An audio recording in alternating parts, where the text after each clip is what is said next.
वर्धा येथे जिल्हाधिकारी कार्यालयामध्ये प्रेस कॉन्फरन्सच्या माध्यमातून अधिकारी राहुल कर्डिले यांनी निवडणुकीबद्दल माहिती दिली।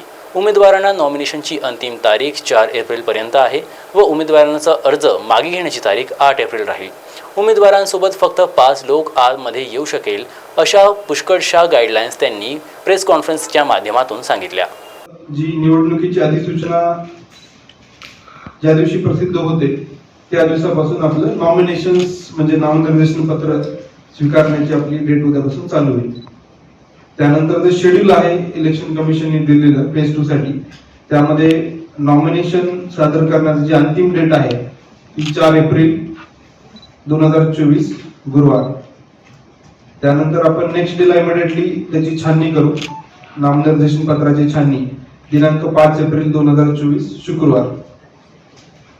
उमेदवारी अर्ज मागे घेण्याचा जो अंतिम दिनांक आहे तो 8 एप्रिल 2024 सोमवार आणि मतदानाचा दिनांक आपल्याला माहितच आहे की दिनांक 26 एप्रिल 2024 शुक्रवार।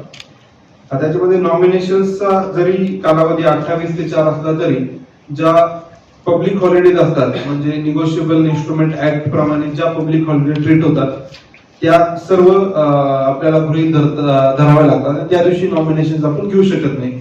त्यामुळे मग आपल्याला 28च्या नेक्स्ट 29 गुड फ्रायडे ती सुट्टी असेल। त्यानंतर 30 तारीख हा शनिवार आहे।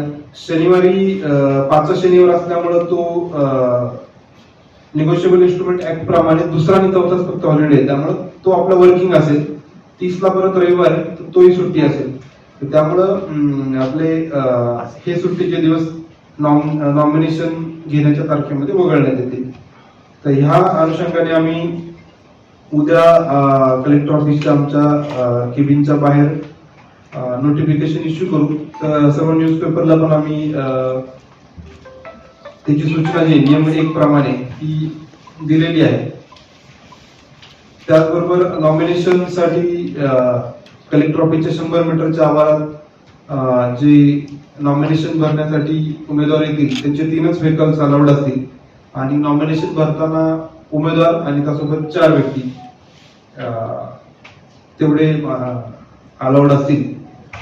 अशा पद्धतीने नॉमिनेशनचा हा आपला कार्यक्रम आहे। महाराष्ट्र T24 करिता प्रतिनिधी संतोष देशमुखची रिपोर्ट, वर्धा।